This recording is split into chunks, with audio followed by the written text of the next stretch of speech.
Please welcome Mr. Brad Smart.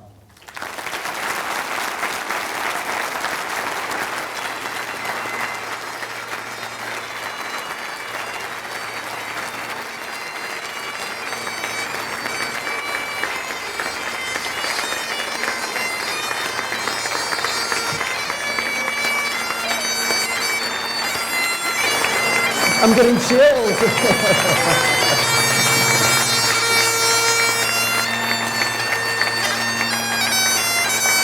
I'm getting chills here. All right, thanks. I need a pointer. All right. Now, do you know why we had the bagpipe reintroduce him? Well, one, Brad deserves a great introduction. Plus, we paid for 2 hours, and I want to make sure I get the whole 2 hours. Last time I paid for 10 minutes, and he was on for 10 minutes back in LA, and I said, you know what, this time we're going to get my money's worth. Thank you, JT, and please stay on stage. When I do events now, I want to have a top grader there. I had a chat with a top grader call yesterday. You can be invited to them in the future, every other month. And the main event wasn't Brad Smart, really. It was the CEO of a company about your size, fast growth company. So we're going to do kind of a tag team, probably 3/4 me, but JT, please stay on stage and offer some color commentary, okay? Oh, would you like coffee? Please. Trying for a Bloody Mary, but coffee would do all right. And I noticed in the room now, they took away the caffeine coffee. All they have is decaf. And I asked the woman why. She says, all those people are over-energized anyway. Because of you, I think. Hey, JT obviously is a wonderful host. What a great introduction. He's thanked everybody else. How about an even louder round of applause for the A player who put the event together? How about for JT? All right.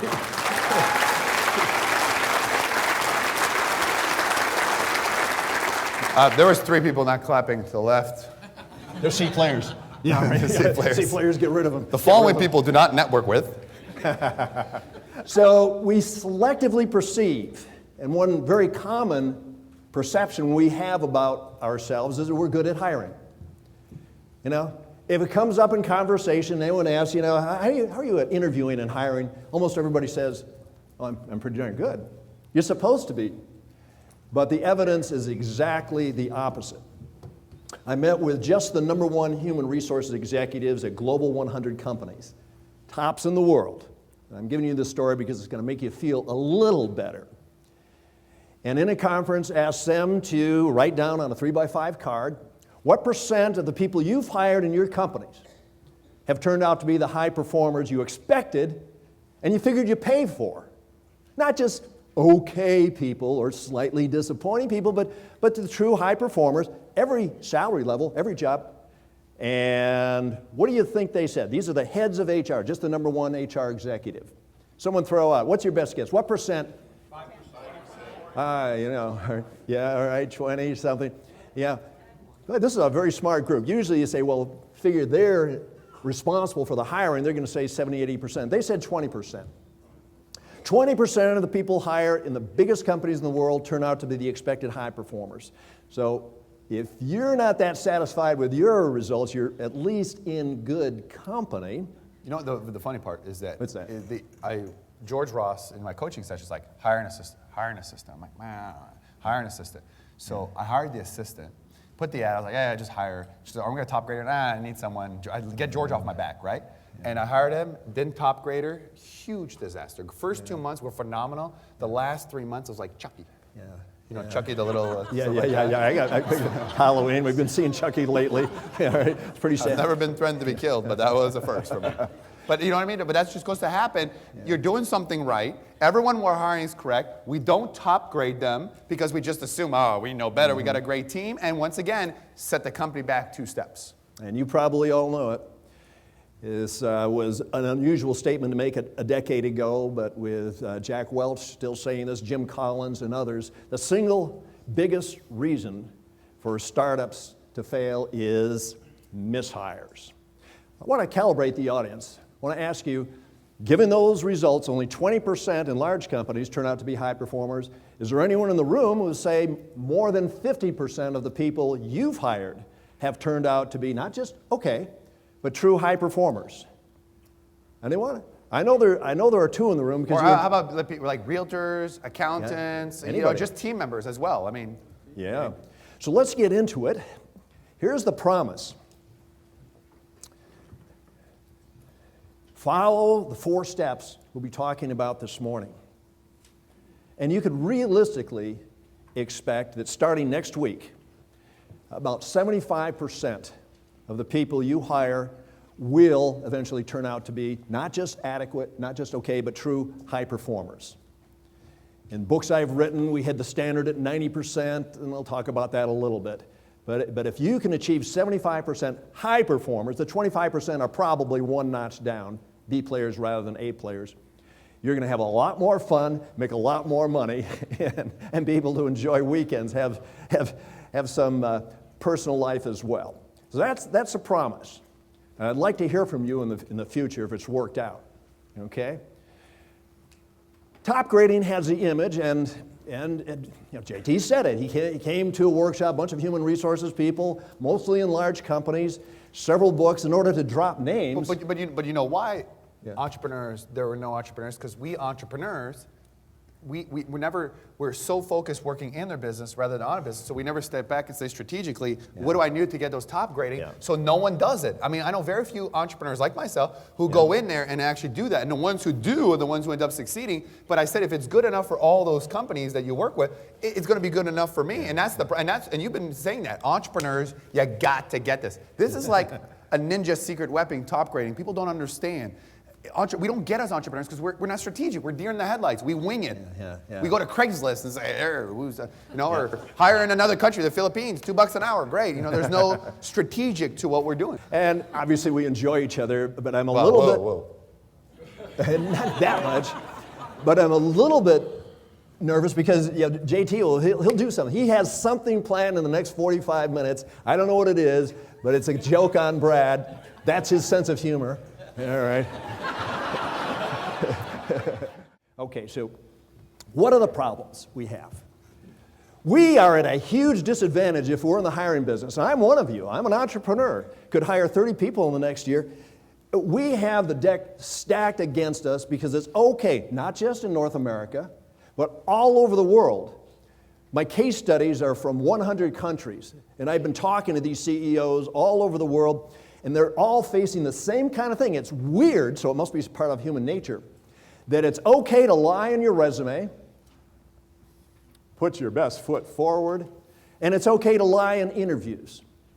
I challenge you to go to Amazon or any bookstore and look at the top 25 books on how to get a job and not find one that doesn't tell you to lie in your resume, lie in interviews. And then they teach you how to do it. And because hiring processes are so superficial, so shallow, screening on the basis of resumes, my gosh, 75% of resumes have deliberate falsehoods in it. And then inside a series of short interviews asking, Richard, can you give me an example of how you're a team player? Well, duh, they're so easy to fake. And then there's no verifiability because reference checks are either not permitted in a lot of companies, or when people submit them on their resume, they happen to be their golfing buddies or their insurance agent, okay? So the 3 biggest problems are rampant dishonesty. If 99 out of 100 don't fill out that career history form, why? Because there's a C player, they think they're going to be found out is most likely, for a reason I'll get to in a moment. So it's dishonesty, and we do have this And solution. the problem is every resume you get, unless it's blank, or talk to someone, it all sounds good. That's the problem. And it's like, yeah, okay, good. Just, can you do it? Stop talking about it. You know what I mean? And so that's the problem. And so you never know until you start. You invest money in training and time. That's the problem. Yeah, well, the A player resume, the C player resume, you can't tell. How do you tell? Well, we have the answer to that. Second is incomplete information.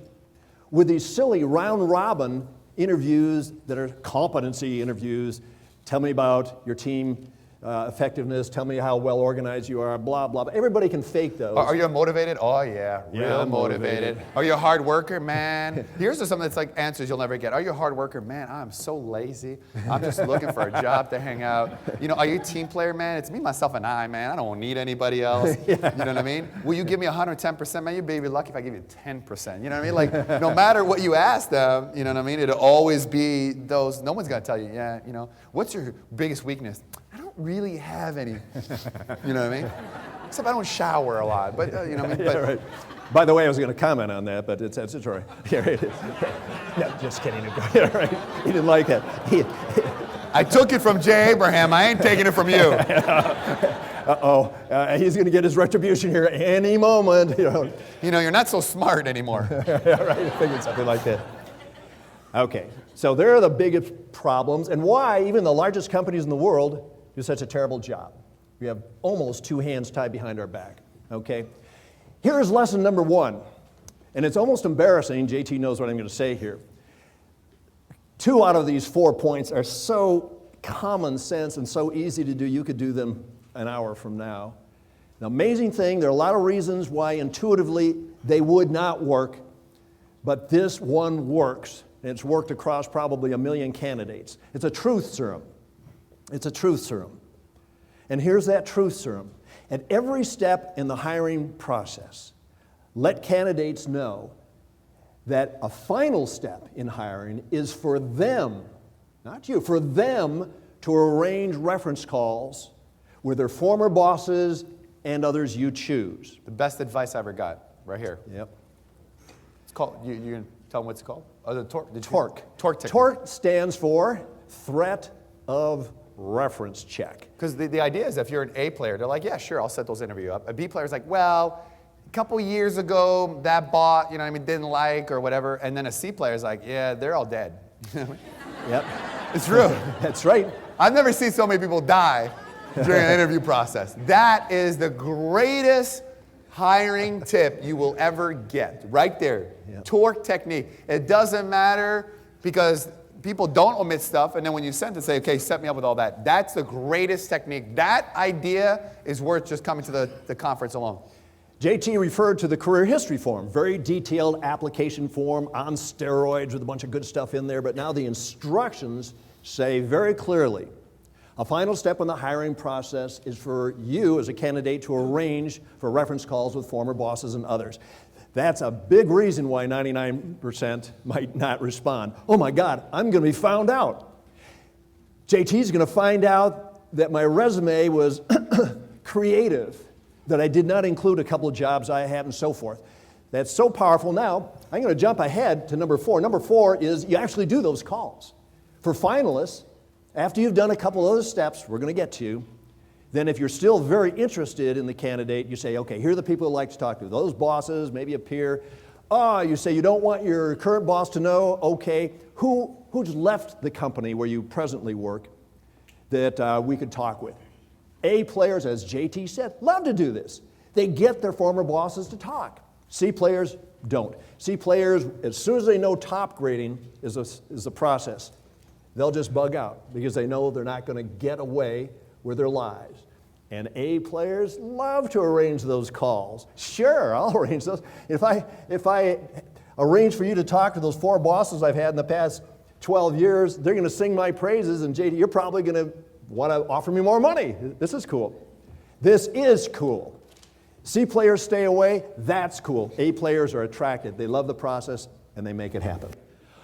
If bosses were telling the honest truth about you, how would they rate your overall performance? Every boss you've had in a full-time job, would they rate you excellent, very good, good, fair, or poor? And don't forget, this is in the form, you might be asked to arrange a call with Pat Jones or whoever. Clients started saying years ago, this works. We know it works because we go through all the hiring steps, we actually conduct those reference calls, and sure enough, the former bosses do rate the person as they said. Whoa, is that useful? How about this? Their compensation, okay? Every book on how to get a job says, do not disclose how much money you've made because that's just a reason people will knock you out. Oh yeah? A players will supply that. This has been on that form for 35 years, and A players will tell you exactly how much they've made in every job. So, if someone is way high or way low, yeah, you might not be interested in talking with them. If they're significantly high, they might be interested in talking to you and you talking with them because they might be able to refer someone. But if you have that information before them, wow, is that powerful? Third, and this is all obviously in the form, What was your true reason for leaving? That sort of connects to your question over here. Why do you want this job? Okay. A players are sought out by others. So the item for every single job is, why did you leave? Was it 100% your initiative, your volition? Were you fired, F-I-R-E-D, or was it mutual, explained, so forth? Again, clients have been saying for years, when we finally do those reference calls at the end, we find that the people told the truth. Okay, so picture using that career history form. So people send you resumes, they go to your website or use Recruiter, whatever. But before you talk to anybody, you want to get back to them and say, thank you for responding to our ad, or make the recruiter tell them this.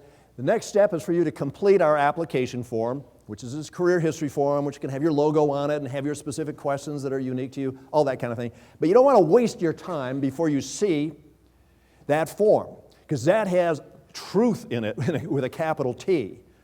And then you decide whether you want to talk with people. All right? Now that form is transmitted to you with something else we call a top grading snapshot. Because of this top grading snapshot, you can screen people out or in 5 to 10 seconds. So you don't have to read that 7 or 8 page form that JT was talking about unless you really think it's worth your while. So when they've completed the form, they push submit, you get this along with a completed career history form.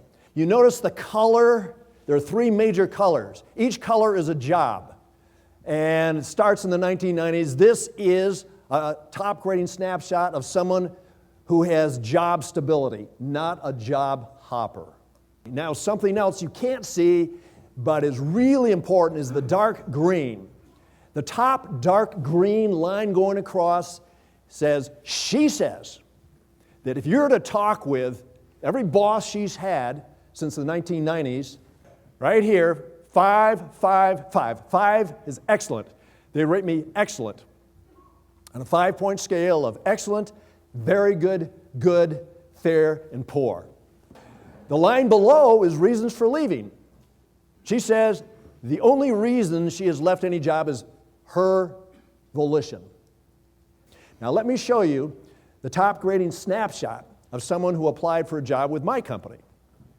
Top grading professional. Ran an ad, 30 people replied, sent their resume. Margaret, somewhere back there, sent them the usual thank you note. Thank you for your interest in joining the company. The next step is to complete the career history form. They did that, okay. We got 20 back, figuring 10, realizing what top grading is all about. No way they were going to survive selection. But this person, JT, yeah, he left stage. I figure it was coming. All right, that was very clever. All right. Thanks, JT. All right. Oh my God, what else is lurking here? Okay, so without even seeing all the little numbers and letters, what does this candidate look like to you? Job hopper. Exactly. Job hopper. Now, I didn't tell you what these other colors are, but let me stick with job hopper. This says none, he's unemployed now. This says none, he's unemployed now. He's looking for, since 2001, let's see, a job there, 2, 3, 4, he's looking for 6 jobs since 2001. Okay, job hopper for sure. Now, the line right here is really important. Excellent and very good are dark green. Last time he had dark green was way back here. It was at 1994, something like that. So we have a job hopper looking for the 6th job, just a few years. Lousy boss ratings include admitting being fired, and the reasons for leaving is, I just said, being pushed out, mutual or fired. So of the 20 candidates who filled out the career history form, I cut it down to 2 in 4 minutes. This guy, I would have rejected as fast as you did. How long did it take you to reject him? Seconds. And the thing is, this isn't like some psychological test or something. This is truth. People motivated to be honest. This is thorough. They're going to tell you the important things, how long they worked in jobs, how much they were paid, how their bosses would rate them, and why they left. So it's a very legitimate way to screen people out or in. What I'm about to come to is the top grading interview, frankly, what made my career, what Jack Welch asked me to train people to do, and we had to do some tweaking to make it work. But it's a comprehensive interview. It's a comprehensive interview asking a bunch of questions about every single job. And the miracle of this is, and I hit on this, I hate to say how many decades ago, is that by asking about jobs 20 years ago, learn about the person today. About 15 years ago, learn more about the person today. They convert to the present tense. You see how the acorn is evolving into the oak tree. And then you obviously spend more time in the more recent positions, but by doing this chronological interview, you can absolutely nail a person. You can accurately rate the person on 50 competencies. Absolutely promised. My recommendation to you for management positions and even for entry-level positions until you have your top grading wings, find a partner. Find a partner who will go through the same questions with you. This is kind of like the bottom line. Starting with the first job and coming forward chronologically. Okay, ask, what were your successes and accomplishments? How did you pull that off? You're looking for resourcefulness. Write that word down. Of 50 competencies, resourcefulness is the most important. Figuring out how to get over and around and through barriers to success. It's what JT was talking about with the persistence, the determination, it's the energy, it's the hard work, it's the analytic ability. It's just, I know, the economy is a down economy. We have all sorts of banana peels out there. Your A players, whether they're entry level or managers or whatever, they're not going to give up. And so a pattern across an entire history of someone achieving a lot, putting points on the scoreboard, is always connected to resourcefulness. You're looking for that throughout the entire interview, okay? Hey, look the person right in the eye and say, we all make mistakes. What were your mistakes? Failures in that job. When you ask it about a first job, 10, 15, 20, 25 years ago, it's easy for them to answer, but they get the pattern. So as you come forward in time, after you ask about the successes and how they achieve them, they know the next question is failures and mistakes. A players tend to admit it, right? They admit their mistakes, and sure enough, they tend to not repeat them. C players, when asked, what were your failures and mistakes? How do you think they respond? None. Well, it's like JT, yeah. Well, I can't think of any. Oh, well. Candidates' appraisal of a boss. Suppose you're interviewing someone who's had 6 bosses. Ask them, what were the strengths and weaker points of Pat Jones? All right, they'll tell you. And then you look yourself in the mirror and say, do I fit the pattern of what this candidate likes in a boss or not? What's your best guess? If you were to arrange for a call with Pat Jones, that she would say were your strengths, your weaker points, and your overall performance. Take your time. Man, is that revealing. You start that first job, and the next job, and the next job. You see what the person was like 5 years ago and 3 years ago. Boy, you're really getting a good understanding what this person is all about. And of course, ask for reason for leaving. Okay? That's the shorthand. That's the shorthand. This is a robust process. Robust meaning you don't have to be excellent or very good. Frankly, you can be somewhere between good and only fair, and you can pull it off. You and your tandem partner can pull it off.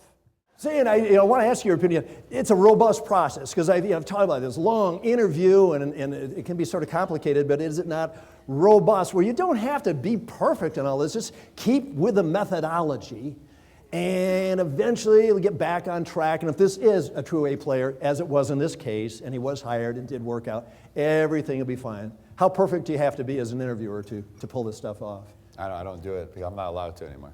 Yeah, right. I'm not. We're going to do a little wrap-up, okay? Just want to go through the key points. Point number 1, use the TORC technique, thread of reference check. every step of the process, you're going to have to arrange for reference calls with former bosses. That's the truth serum, okay? And number 2, have them fill out that career history form that has a truth serum, boss ratings, compensation, likes and dislikes, a whole lot of good stuff on it. Look at the top grading snapshot. As I said before, you can have some freebies of that. JT can tell you about that. Do the top grading interview. That's where you really fill in. It's like Swiss cheese with holes all over the place. Fill it in to see if this person will be an A player for you. And be sure to ask a tandem partner, to someone who's sharp. Use those same questions, and you'll do fine. You will amaze yourself at how good you'll be. And then after the tandem top grading interview, if you're still interested in moving ahead, you and your tandem partner, you figure out which people you want to talk with in the person's past. Sure, former bosses, maybe peers, maybe customers, whatever. And you ask the candidate to arrange those calls. The A players will be back to you within a day, 2 maximum, and say, yes, all 6 would be happy to talk with you. Here's their mobile number, here's their availability. No telephone tag, but do those calls and it will verify and tweak your conclusions, which will make it entirely possible for you to achieve 75% hiring. And that's not just okay people, that's high performers. So thank you for being welcome. here. Brad Smart, everyone.